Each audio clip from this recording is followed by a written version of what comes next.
has to know about it now, but his dad is a stone cold, full blown rat. Oh, but that doesn't mean he ain't a gangster. Oh, we got another queso situation.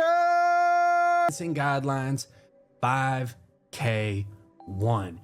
This would be that solely got within the discretion of the 5K1. government and is not part of. Pooh Shiesty's dad just got released on a federal bond in the Gucci Mane kidnapping case. And am I surprised? No, because we all know, and if you haven't, you're about to find out, that Pooh Shiesty's dad is a federal informant, a full-on cooperator, and he's been so since 2007. United States Attorney for Northern Texas would announce 9 individuals, including well-known rappers, were federally charged with kidnapping and robbing at gunpoint numerous victims at a music studio in Dallas, Texas.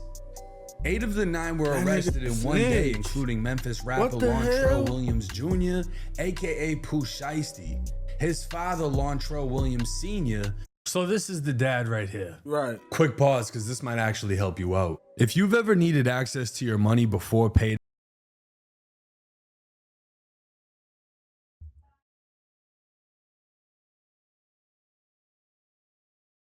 and I mean Pooh Shiesty would eat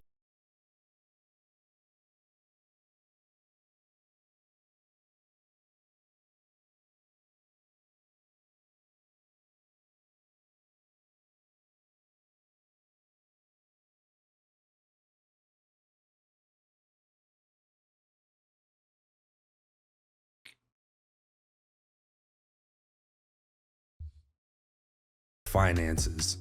And I mean, Pooh Shiesty would even go as far as dissing Bronny James in his first day out song, saying, your daddy a killer, but you ain't. You just like Bronny James. Facts. And then Pooh Shiesty would also rap about how his dad was his first co-defendant. Well, his dad was also a rat the entire time. I don't know if Pooh Shiesty knew about this. I mean, he has to know about it now.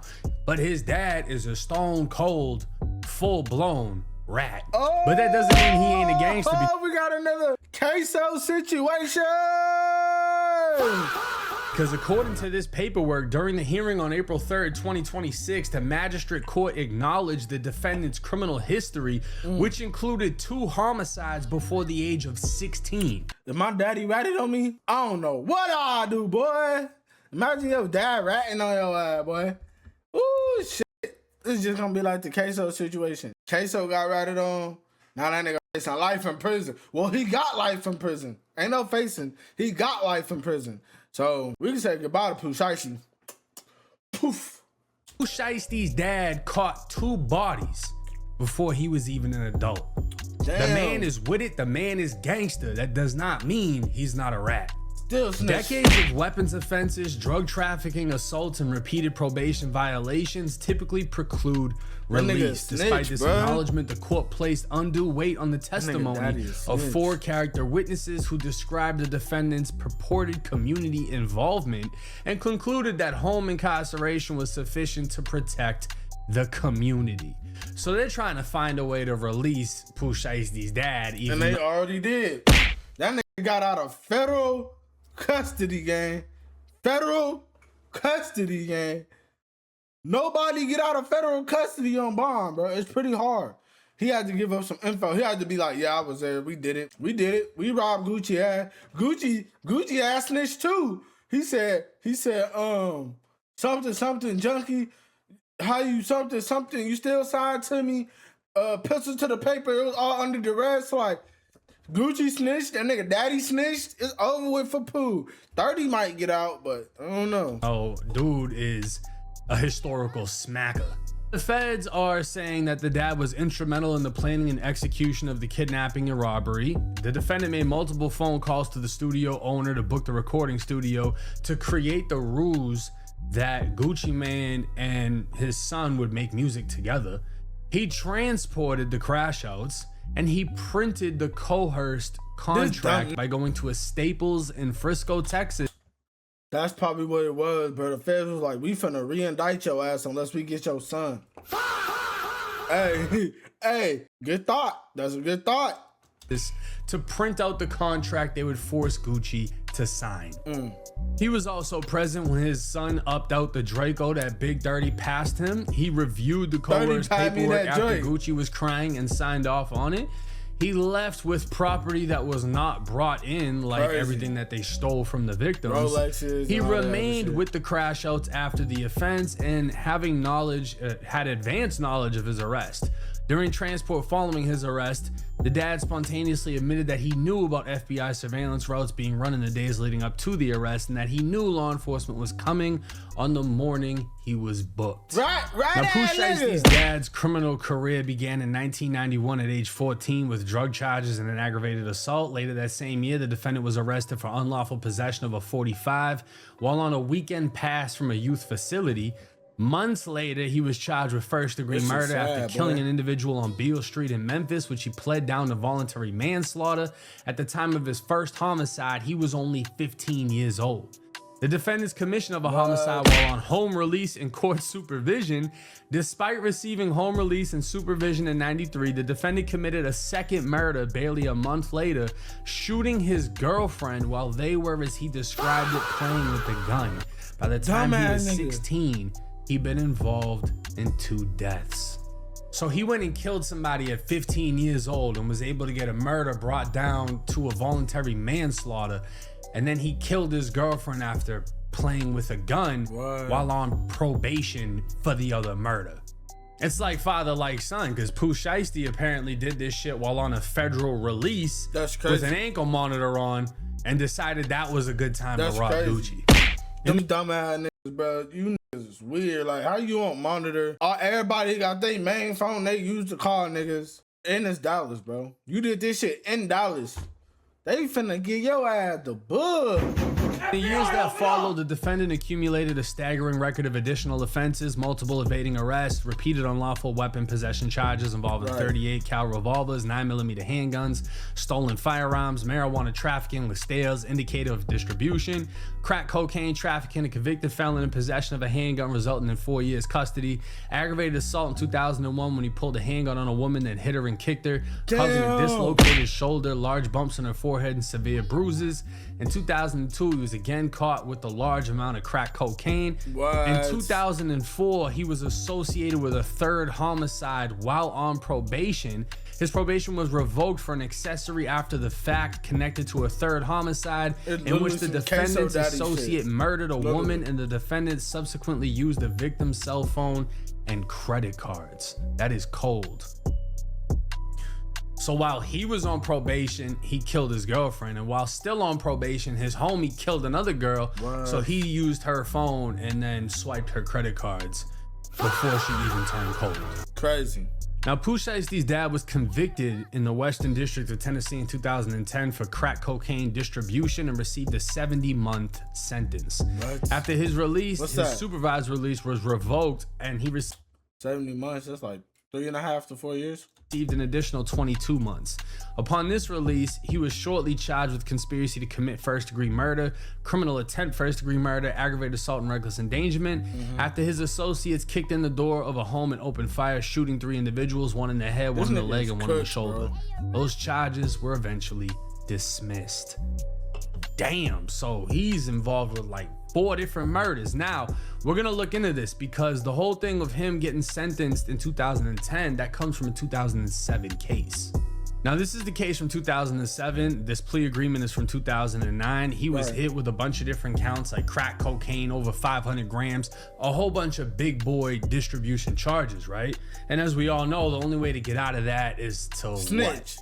Based on defendants' ongoing and anticipated future assistance to the government, it is contemplated that the government may recommend to the court a departure in the defendant's sentence pursuant to U.S. Sentencing Guidelines 5K1. This would be solely within the discretion of the government and is not part of the plea agreement. Substantial assistance is understood by both parties to require good faith during all phases of the cooperation period, including the defendant's provision of complete and truthful information, which assists in the investigation of persecution of other individuals, and complete and truthful testimony. The defendant acknowledges that the government's determination of whether the defendant has cooperated fully, blah, blah, blah, blah. Boy. That nigga daddy been snitching before Pooh Shiesty was even born. Ooh, shit. Just imagine your daddy portraying a street nigga and then he snitched on you in your own case.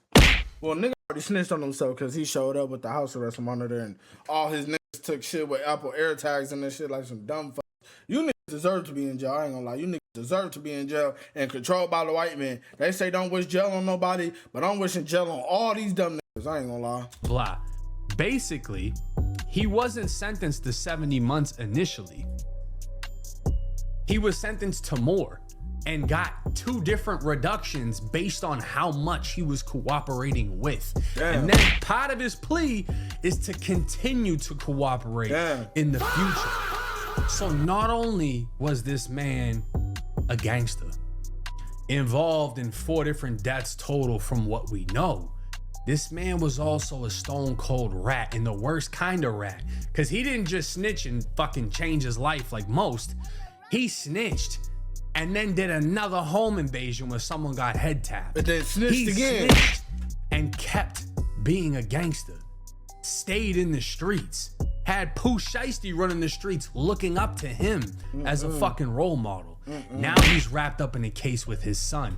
And I mean, I talked to Vlad about this because I don't think there's any chance he's about to do any time. Because here's the thing. Well, fucking Pooh Shiesty's dad's already a cooperator. Really? Pooh Shiesty's dad's a rat. Whack 100 dropped the paperwork. I validated that shit. Pooh Shiesty's dad went to the feds and got a 5K1 motion for agreeing to cooperate now and in the future on future cases. Damn. Oh. You think his father's gonna do it? Fuck no. Fuck It's no. gonna be a Queso and Queso's dad 2.0. Nah, I thought I was just printing some shit. I didn't know my son was gonna pull that bitch out. I didn't know he was gonna do all that shit. Pooh Shiesty's dad really ain't do nothing but stand there. Right. He ain't pull out a gun. Well, right, but according to the paperwork, Pooh Shiesty put a gun to Gucci's head, made him sign, handed the contract to his dad, and his dad said, oh, it's missing a date. Gave it back to Gucci with the gun still brandished and had him sign. You can't say, I had nothing to do with it. No, he can say, You're in the room when he can guns say, getting pulled out. Your Honor, Gucci was under duress. I was under duress. I ain't know my son was gonna pull that big ass gun out. He can run it the same fucking way. Right. Literally the same way. Homie, he pulled a gun out and all of us in the room shit ourselves. We didn't know he was gonna do that. And that's exactly how I feel his defense is gonna be, because literally he didn't do shit. He's gonna have to cooperate. It really just comes like he put the play together though. So like even if the judge, even if they did let him out and give him a bond, he's still gonna have to testify on his behalf of what he did. All he did was just print this stuff out, took them there, coordinated the rides. What else? B&Bs. I think Big 30 ended up using a Scat Pack or a Hellcat or some shit like that. He gonna have to testify all that shit. But then he ain't had nothing to really do with the actual thing itself. You know what I'm saying? It's not like he knew what was really gonna happen. And he can say that. He can say that now. He could be like, I didn't know this was gonna happen, and not necessarily snitch, but it's snitching. Cause why is you even opening your mouth? Operate on his son if he doesn't want to do a life fucking sentence, because as old as he is now, he ain't gonna be able to last a 30-year sentence. Nigga gonna be like, Queso And daddy. I mean, they're all facing a shitload of time anyway. But he's gonna cooperate against his son. I guarantee you. And especially after Queso's dad just publicly testified, the feds ain't like that. You're not gonna see cameras. It's not gonna be streamed on YouTube. You're not gonna see that shit with the feds. He's gonna be able to snitch. No one's gonna see it. He's gonna come right back home like nothing ever happened. He's not gonna hold it down for Pooh Shiesty. Why would he? He's been a rat. His son crashed out. He's gonna look at himself like the victim. I didn't know you were gonna do that dumbass shit. And that's how he's gonna project it. I didn't know he was doing this. I didn't know he was doing that. He's gonna fully cooperate, fully testify, see how much time he can have knocked off his sentence. He's gonna tell the feds, look, I snitched before. If you send me there, they're gonna kill me. They're gonna send him to some cupcake shit, and he's gonna come home. I highly doubt he gets off completely like Queso's dad did, because then again, this is a federal case. But that's exactly how I see this going. I don't see a rat making an honorable decision over a dishonorable event when he's already lived dishonorably his whole fucking life. It's one thing you do some gangster shit with your boy. He low-key could get off good off, though. Like, Queso Daddy could look, like I was saying. Well, like bro said, if he been a rat, nigga, that ain't no telling what his plea agreement really was on that, bro. He could go do gangster shit, yeah. But nigga, he gonna be like a Charleston White ass nigga. He gonna be snitching on everything. Anything he wrapped up in, he's snitching, bro. And Pooh Shiesty's a big ass, like, character type nigga. You feel what I'm saying? So it's like, this is a high profile case. You got a big ass rapper with a high profile case, a big ass CEO, Gucci. Bro, that daddy can give him way more info. And bro, not just with this shit, other shit that had to do with Pooh or Big 30, all them niggas. Like, I'm Chopper not Gang, snitch, all take them my time. niggas. That could be considered honorable in that lifestyle.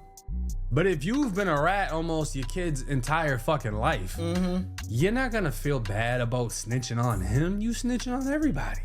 It doesn't matter. You made an agreement to cooperate on future cases. Right. You knew you were gonna still figure some shit out to tell the feds. Right. So that's what I'm banking on. If y'all want to set up a little parlay, a little whatever, Kalshi predictions, Shit, let's bet whatever. some. Let's bet some. Y'all drop something in the I'm gonna put my money comments. that Pooh Shiesty's father is gonna cooperate against Pooh Shiesty. But let me know y'all's thoughts and comments in the comment section. He's out on Bond now. Maybe he'll do an interview with Vlad TV and we'll get to hear from him.